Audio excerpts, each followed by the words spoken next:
Bismillahirrahmanirrahim. Assalamualaikum warahmatullahi taala wabarakatuh. Rabbi syrah li sadri wa yassir li amri wahlul 'uqdatam min lisani yafqahu qawli. Diam tak diam dah pun sampai. Biasanya macam baru semalam dia masuk konti.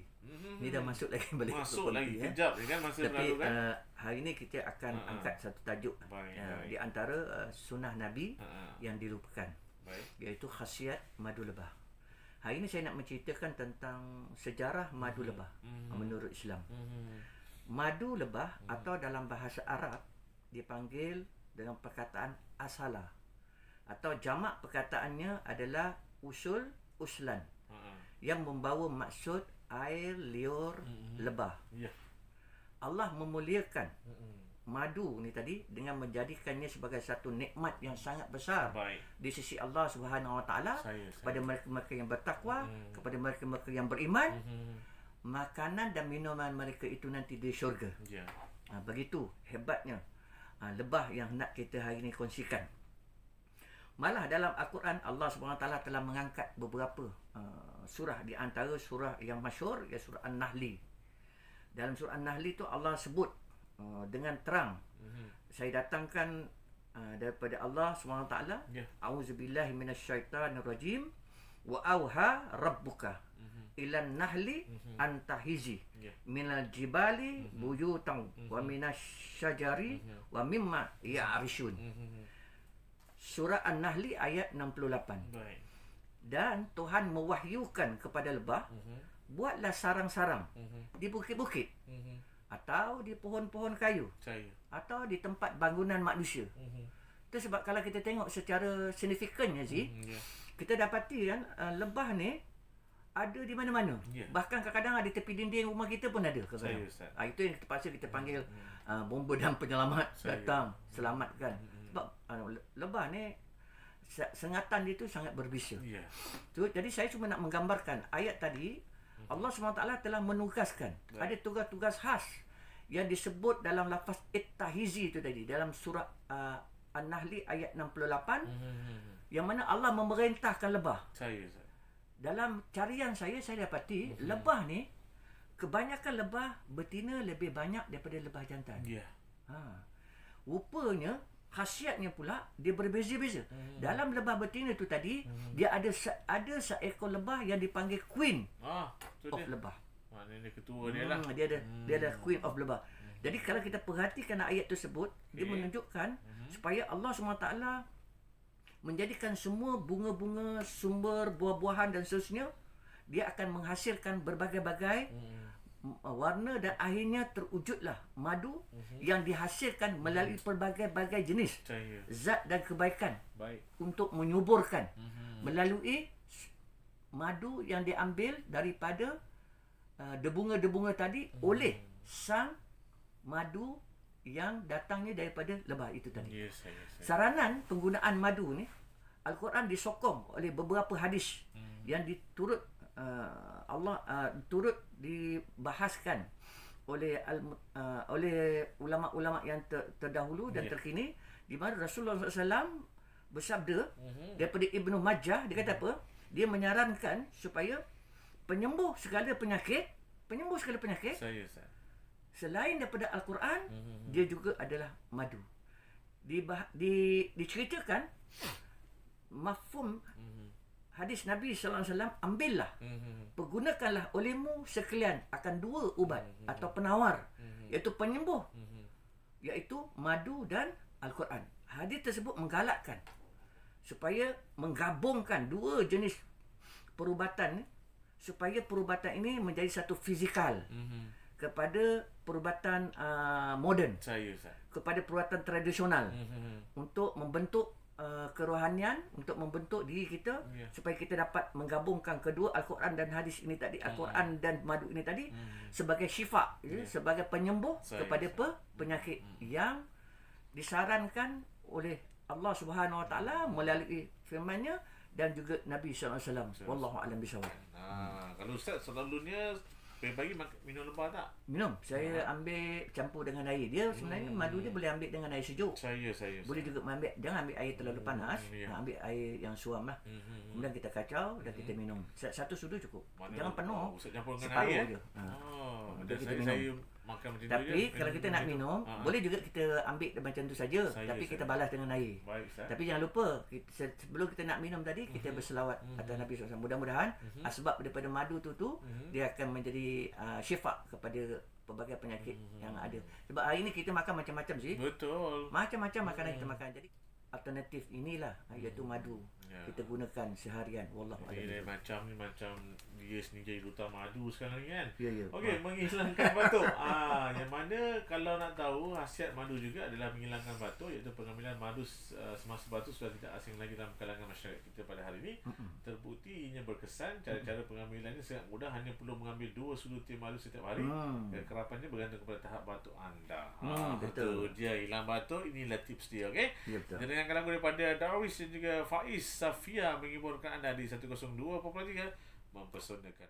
Okey, Melaka FM mempesonakan anda. Waktu sekarang ni 4.14 petang. Yang baru saja bersama dengan kami menerusi sekeping kuih kongsi bersama, iaitu yang berbagi Ustaz Abdul Syukur Talib, berbicara tentang di antara sunnah Nabi yang dilupakan, iaitu khasiat madu lebah. Yang mana tadi Ustaz telah pun menceritakan tentang sejarah madu lebah ini, dan saya juga berkongsi dengan anda satu tips, iaitu antaranya menghilangkan batuk. Dan ada lagi sebenarnya, iaitu meningkatkan daya ingatan, memekalkan pelbagai natrusi, membantu anda untuk tidur, menghilangkan kelemumur, dan juga ada khasiat madu lebah merawat luka dan juga kesan terbakar, bersama juga mencegah kanser dan juga masalah jantung. Serta khasiat madu lebah mengawal kadar gula dalam darah serta probiotik. Dan terakhir, khasiat madu lebah untuk kulit yang lebih sihat. Betul. Betul, saya nampak ustaz kulit lain macam ni.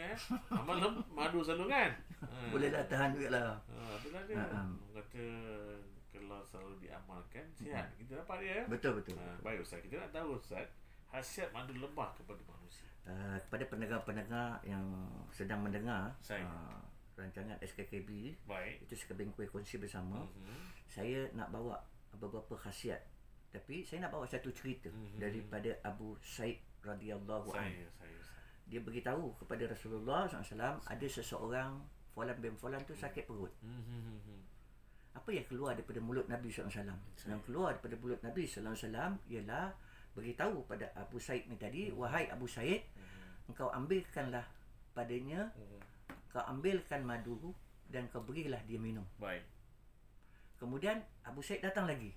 Ya Rasul, perutnya masih belum baik.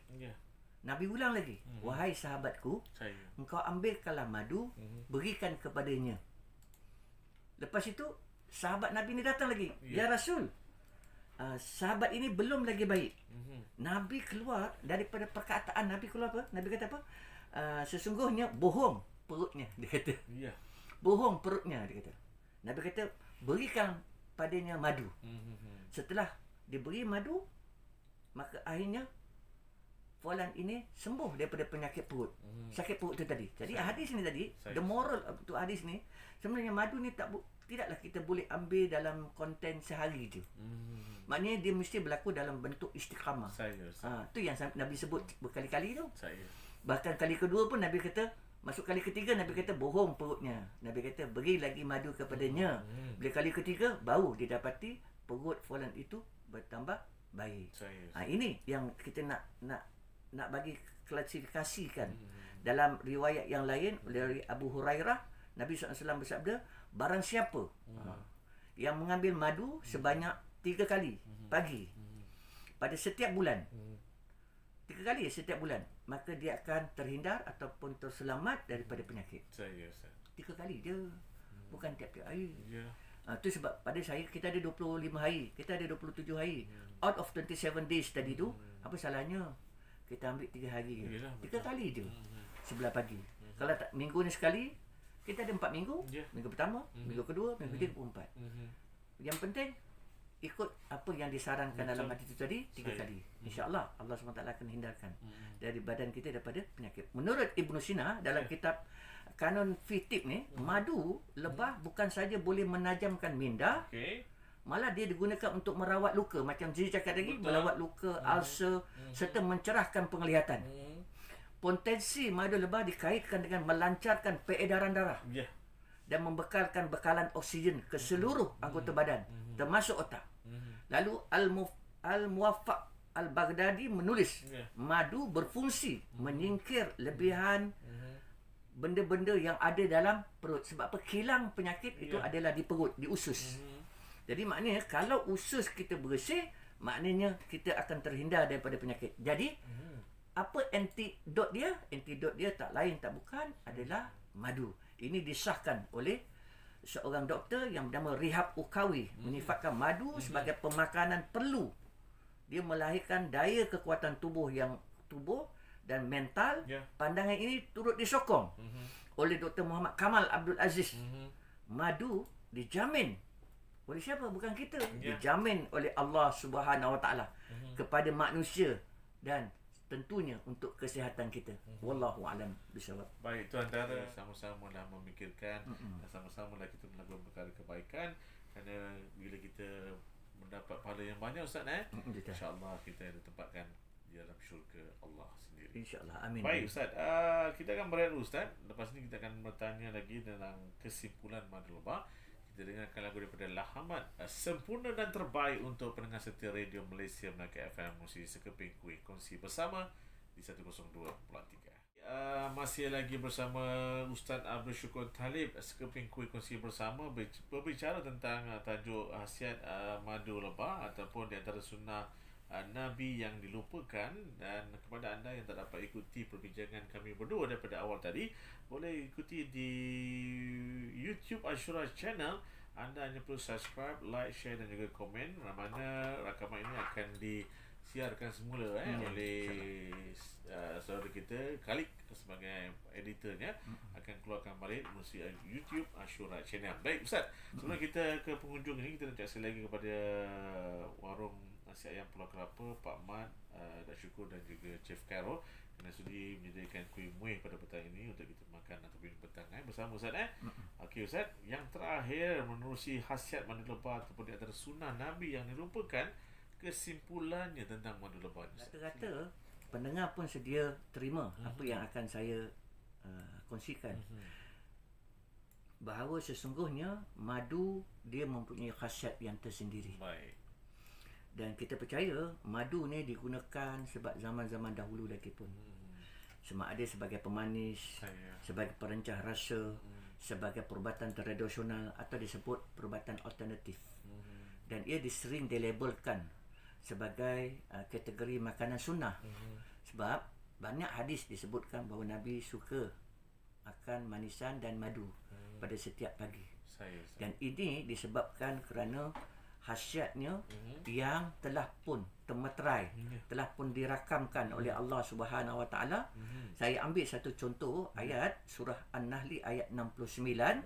Matannya berbunyi, kemudian makanlah dari tiap-tiap macam buah-buahan dan tempuhlah jalan Tuhanmu yang telah dimudahkan bagimu, dan perut lebah itu keluar minuman iaitu madu yang bermacam-macam warnanya.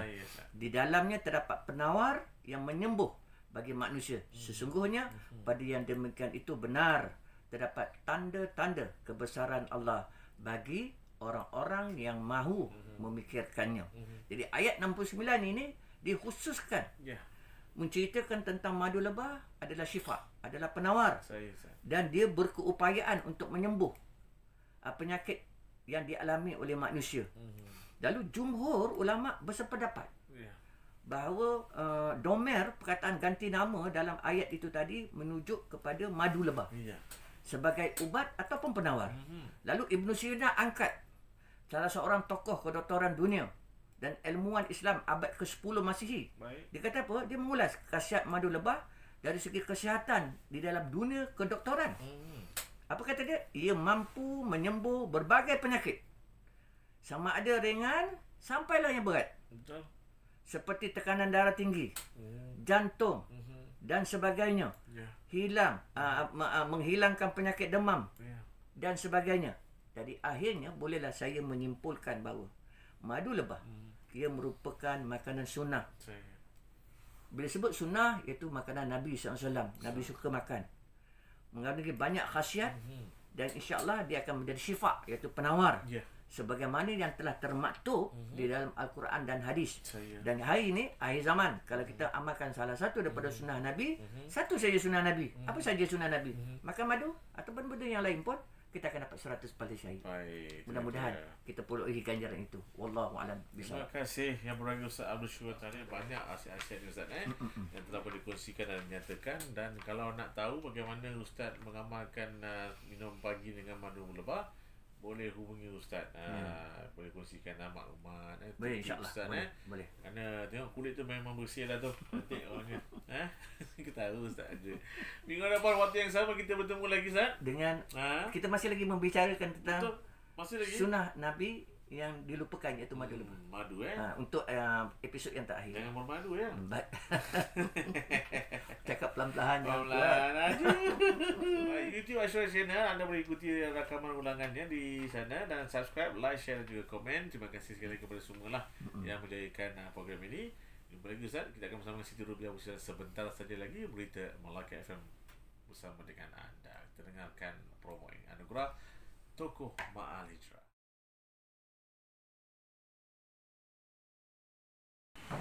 Okey, saya ada madu Ashura Tongkat Ali. Berbagai lagi sebenarnya jenis madu, dan anda boleh dapatkan di pasaran dengan harga yang berpatutan. Yang mana kita ada madu Ashura besi kampung, kita ada Tongkat Ali, kita ada Ashura madu hutan, kita ada stick. Ni stick ni untuk sebenarnya untuk anak-anak kita lah yang nak pergi sekolah tu. Kita cuma gunting saja stick ni ke atas, risau. Kalau yang memandu tu, yang jenis mengantuk bila berada di atas jalan raya, gunakan madu stick. Dia boleh menghilangkan mengantuk lah. Jadi saya sekarang ni nak rasa madu Ashura Tongkat Ali ni yang sangat istimewa, makanan sunnah berkhasiat. Dia punya rasa tu adakah pahit ataupun rasa macam kelat ke kan, tak tahu macam mana. Kita kena rasa dulu. Jadi kita rasa dengan sesudu lah, sesudu. Dia punya rasa pekat tu memang padu, mantap, dan ada macam pahit sikit lah. Jadi nak dapatkan madu Ashura ni, kena segera hubungi penjualnya dengan harga yang berpatutan. Nombor talian ni nanti boleh layari di Facebook Duta Madu Ashura HQ. Ada dipaparkan di sana dengan harga yang berpatutan. Nampak tu, hitam melekat. Saya nak habiskan.